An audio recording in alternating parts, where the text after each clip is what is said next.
Nehemiah की किताब अध्याय 9 वचन 21, book of Nehemiah chapter number 9 verse 21। Here it is written, यहाँ पर इस प्रकार से लिखा है, 40 वर्ष तक तू जंगल में उनका ऐसा पालन पोषण करता रहा कि उनको कुछ गति ना हुई, ना तो उनके वस्त्र पुराने हुए और ना उनके पाँव में सूजन हुई। ठीक है, यहां पर जो हमने अभी पद पढ़ा, यहां पर नेहमिया ये कह रहा है, एक समय था जो इजराइल देश है जिसमें यहूदी लोग रहते हैं, वो मिस्र की गुलामी में चले गए। वो एक बहुत बड़ी कहानी है। अगर किसी को इंटरेस्ट है, बाइबल में पहली किताब उत्पत्ति निर्गमन आप पढ़ सकते हो। शुरू की 5 किताबें जिन्हें हम तोरा भी बोलते हैं, व्यवस्था भी बोलते हैं, पूरा डिटेल दिया गया है। लेकिन मैं शॉर्टकट में आपको बता रहा हूं, वो लोग मिस्र की गुलामी में गए और लगभग 430 साल के बाद उन्होंने अपने परमेश्वर को याद किया। परमेश्वर को उन पर दया आई, परमेश्वर नीचे उतरे और परमेश्वर ने उनके मध्य में से मूसा नामक एक व्यक्ति को खड़ा किया और उसकी अगुवाई में परमेश्वर ने सारे इजरायलियों को, यहूदियों को मिस्र की गुलामी से बाहर निकाला। ठीक है, और मिस्र की गुलामी से बाहर निकालकर परमेश्वर ने उनको कनान देश में लेना था, जिसको हम आज की डेट में इजराइल देश बोलते हैं। और वो सफर कुछ लोग कहते हैं 11 दिन का था, 40 दिन का था, लेकिन उनके कुड़कुड़ाने और बुड़बुड़ाने की वजह से उनके लिए वो सफर 40 साल का बन गया। और उस 40 साल में परमेश्वर का वचन यह कहता है कि परमेश्वर ने उनका ऐसा पालन पोषण किया कि ना उनके वस्त्र पुराने हुए और ना उनके पैरों में सूजन हुई। हालेलुया। मैं और आप पापों की गुलामी में थे और एक समय ऐसा आया कि परमेश्वर ने मुझे और आपको पापों की गुलामी में से बाहर निकाला कनान देश के लिए। और हमारा कनान जो है वो स्वर्ग है। और मैं और आप अभी बेटर कवनेंट में, मैं और आप और अभी बेटर कवनेंट मतलब बेटर वाचा में, एक अच्छी वाचा में है, जहां पर यीशु मसीह ने हम चंगे हो जाए, उसने कोड़े खाए, हमारे पाप क्षमा हो जाए, उसने अपनी जान दी, शैतान की पावर मेरे और आपके जीवन में खत्म हो जाए, उसने शैतान को क्रूस पर अपनी जान देकर हरा दिया। हम अभी ग्रेस पीरियड में जी रहे हैं, बेटर कवनेंट में जी रहे हैं। तो क्या परमेश्वर की यह इच्छा है कि हम बीमारी में रहें, गरीबी में रहें, तंगी घटी में रहें? देखो, सोचने की बात है। पुराने नियम में परमेश्वर ने जब मिस्र की गुलामी में से उनको बाहर निकाला तो 40 साल तक परमेश्वर ने उनका ऐसा पालन पोषण किया कि ना उनके वस्त्र पुराने हुए और ना उनके पैरों में सूजन हुई। तो जब मैं और आप बेटर कवनेंट में, और परमेश्वर ने हमें पापों की गुलामी से इसलिए बाहर निकाला है कि हमें स्वर्ग ले जा सके। और इस यात्रा में क्या परमेश्वर की इच्छा ऐसी ना है कि हमारा पालन पोषण ऐसा करे कि हमारे वस्त्र पुराने ना हो और हमारे पैरों में सूजन ना आए, मतलब कोई बीमारी हमें छू ना सके? देखो, डाटा ऑफ 2013 में जो WHO ने एक सर्वे किया, उस सर्वे में यह पता चला कि 95% लोग बीमार हैं। कितने लोग? 95% रोगों से ग्रस्त हैं। किसी को कम दिखता है, कम सुनाई देता है, कम बोलता है, किसी को पीठ दर्द है, सिर दर्द है, रसोलियां है, डिप्रेशन है, कैंसर है, एड्स है, अलग अलग बीमारियों से लोग ग्रस्त हैं। और ये कितने दुख की बात है, जिस बीमारी के लिए परमेश्वर ने ऑलरेडी दाम दे दिया, उसके बाद भी लोगों को बीमारियों में से होकर जाना पड़ रहा है। जरा सोचने की बात। परमेश्वर ने इजरायलियों को मिस्र की गुलामी से बाहर निकाला और उस 40 साल की यात्रा में कोई मैकडी नहीं था, कोई ग्रिलिन नहीं था, कोई लेमन टी नहीं था, ग्रीन टी नहीं था, सैलेड नहीं था, रात को खाना नहीं खाओ, सुबह खाओ। देखो, मैं इन सब बातों के खिलाफ नहीं हूं। वीगन डाइट, वेजिटेरियन डाइट, आपको जो डाइट ठीक लगती है आप लो, उसमें कोई प्रॉब्लम नहीं है। बाइबल में ऐसे भी लिखा है, आत्मा से भी चलो, बुद्धि से भी चलो। लेकिन मैं आपको समझाना यह चाहता हूं कि उस जंगल में, उस मरुभूमि में 40 साल तक यह सब कुछ नहीं था, लेकिन उसके बाद भी बाइबल यह कहती है कि उनके पैरों में सूजन ना हुई, उनके वस्त्र पुराने ना हुए, क्योंकि परमेश्वर ने उनका ऐसा पालन पोषण किया कि वो हष्ट पुष्ट रहे। तो जब मैं और आप बेटर कवनेंट में हैं और यीशु मसीह ने जहां 2024 साल पहले हमारे लिए कोड़े खाए कि हम चंगे हो जाएं, तो हम क्यों बीमारियों में से होकर जाए? देखो, अगर आप में से कोई बीमार है और आप चर्च में आते हो, हम प्रार्थना करेंगे कि प्रभु आपको चंगा करे, लेकिन इससे अच्छा यह है कि हम बीमारी में चले ही ना। इससे अच्छा यह है कि बीमारी हमें लगे ही ना।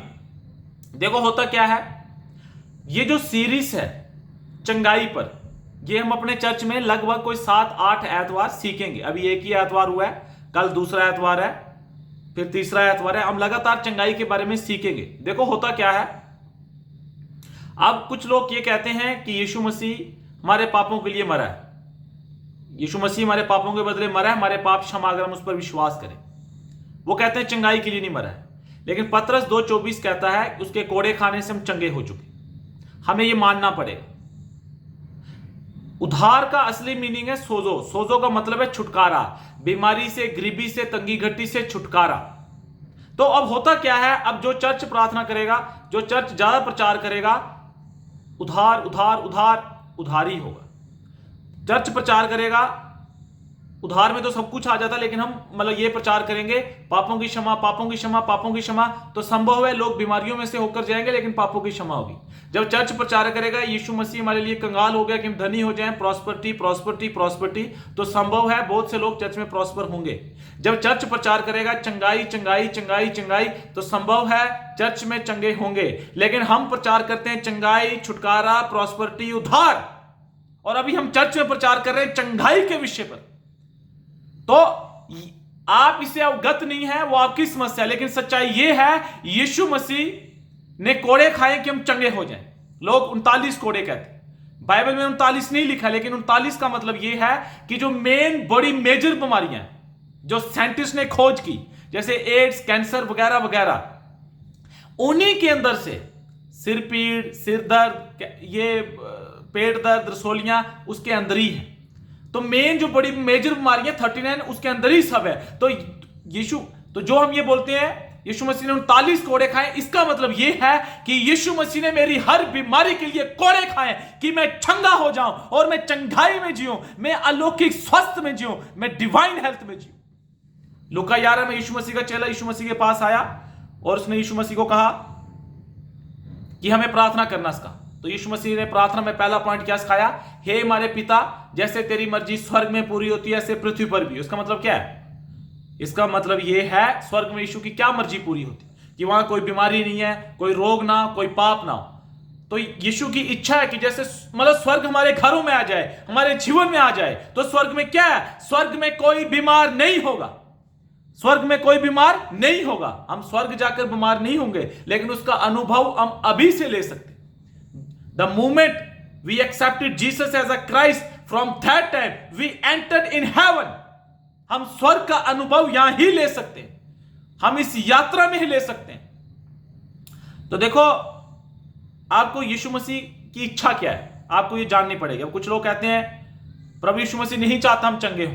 कौन बाप ऐसा है जो मतलब कि अपने बेटे को कैंसर दे, ट्यूमर दे और बड़ा खुश हो? पिता बहुत अच्छा है, लविंग फादर है, गुड फादर है। मैं पर्सनली अनुभव करता हूं कि यीशु मसीह बहुत अच्छा है। तो उसकी इच्छा क्या है? यूहन्ना की किताब अध्याय 10 वचन 10 बी पार्ट, वो हमें जीवन देने आया। और कौन सा जीवन? भावुत्थायित से जीवन, भावुत्थायित का जीवन। मत्ती की किताब अध्याय 8 वचन 16 में क्या लिखा है? यीशु मसीह ने सब बीमारों को चंगा किया। पहला पतरस 2 अध्याय वचन 24 में क्या लिखा है? उसके कोड़े खाने से हम चंगे हो चुके। तो ये पिता की इच्छा है मेरे और आपके लिए कि हम चंगाई में जिए, हम अलौकिक स्वास्थ्य में जिए। आपको पता है, एक बार एक लेडी थी, उसको ना उंगली में दर्द हुई। तो उसने अपने बहन भाइयों से पूछा मुझे उंगली में दर्द हो रही है, क्या कारण है? तो उन्होंने कहा भाई ये कोई खतरनाक बात है। फिर एक दो दिन के बाद उस लेडी की जो उंगली है उसने ऐसे माथे पर लग गई, उसको यहां भी दर्द हुई। फिर उसने यहां लगाया, यहां भी दर्द हुई, यहां लगाया, यहां भी दर्द हुई। वो जहां उंगली लगाए वहां दर्द हो। उसने रिश्तेदारों को पूछा, रिश्तेदार बोलते ओ तेरे को पूरे शरीर में दर्द हो रही है। हमारे गांव में एक लेडी थी, उसको भी होती थी, उसको कैंसर था, वो मर गई। गूगल में पता किया, गूगल भी कैंसर हुआ। गूगल में तो ऐसे भी आप कुछ डालोगे दर्द हो रही है, बोल देता कैंसर है। वो डर गई। फाइनली वो एक डॉक्टर के पास गई, डॉक्टर ने उसका एक्सरे किया तो क्या पता चला, जो उसकी उंगली है उसमें एक कांटा है। क्या है? कांटा है। मतलब समस्या उसके शरीर में नहीं थी, समस्या उसकी उंगली में थी, क्योंकि वहां कांटा था। उसने कांटा निकाला, दर्द गैब। आज प्रॉब्लम क्या है? लोग जो हैं अपने रिश्तेदारों की सुनेंगे, अड़ोस पड़ोस के लोगों की सुनोगे, पास्टरों की सुनोगे, बाइबल टीचर की सुनेंगे, स्कॉलरों की सुनेंगे, लेकिन बाइबल की नहीं सुनेंगे। भैया मेरे और आपके लिए जरूरी है बाइबल की सुनो। बाइबल में लोग क्या कहते हैं उस पर बिलीव मत करो, बाइबल क्या कहती है उस पर बिलीव करो। और बाइबल क्या कहती है नहमीया 9:21 में कि परमेश्वर ने 39 वर्ष अपने लोगों का ऐसा पालन पोषण किया कि उनके वस्त्र पुराने ना हुए और उनके पैरों में सूजन ना हुई। मैं और आप बेटर कवनेंट में, एक अच्छी वाचा में है। तो परमेश्वर की इच्छा है कि हम यहां जीवन पाएं और बहुतायत से पाएं। परमेश्वर की इच्छा है कि हम में से कोई बीमारी में ना जाए। हालेलुया। देखो परमेश्वर ने जब आदम और हवा को बनाया, फाइनली परमेश्वर ने जब उत्पत्ति किताब 1-2 आप पढ़ें, जब परमेश्वर ने सब कुछ बनाया, सूरज, चांद, रेंगने वाले जानवर, पालतू जानवर, उड़ने वाले पक्षी, रेंगने वाले, सब कुछ बनाया। लास्ट में उसने आदम और हवा, पहला इंसान पहली औरत। तो परमेश्वर ने क्या देखा? सब कुछ अच्छा है, मतलब एवरीथिंग इज गुड। कोई बीमारी नहीं थी, परमेश्वर ने बीमारी नहीं बनाई। आदम के पाप करने की वजह से बीमारी आई, पहले आदम की वजह से बीमारी आई, लेकिन दूसरा आदम यीशु मसीह क्रूस पर चढ़ गया, उसने कोड़े खाए कि हम दोबारा आदम की वाटिका में आ जाएं, जहां पर बीमारी हमारा हिस्सा नहीं है। बीमारी को डिनाई करो। तो देखो सबसे पहले मैं आपको यही सिखाना चाहता हूं, मैं आपको यही बताना चाहता हूं कि बीमारी हमारा हिस्सा नहीं है। परमेश्वर की इच्छा है कि हम अलौकिक स्वास्थ्य में चले, डिवाइन हेल्थ में चले और हम बीमार ना हो। यह परमेश्वर की इच्छा है। परमेश्वर की इच्छा है कि हम जीवन पाएं और बहुतायत से जीवन पाएं। तो लास्ट संडे को मैंने अच्छी तरह से लगभग 1 घंटा चर्च में समझाया इसके बारे में कि परमेश्वर की इच्छा है कि हम चंगाई में चलें। लेकिन सोशल मीडिया में लोग ज्यादा लंबा सरमन नहीं सुनते हैं, तो मैं यहीं खत्म कर रहा हूं। लेकिन लगातार ये हर एतवार को हम सीखेंगे और मेरा विश्वास है कि इसे सीखते सीखते ही सब लोग चंगे हो जाएंगे। हाँ, मैंने कहा सब लोग चंगे हो जाएंगे, ये मेरा विश्वास है। तो आप कल एतवार जरूर चर्च में आए। प्रभु सबको आशीष दे। हमारा चर्च सत्य द्वार, डिब्बर रोड में, बसिया गांव में, एयरफोर्स के पास। प्रभु सबको आशीष दे। जय मसीह की।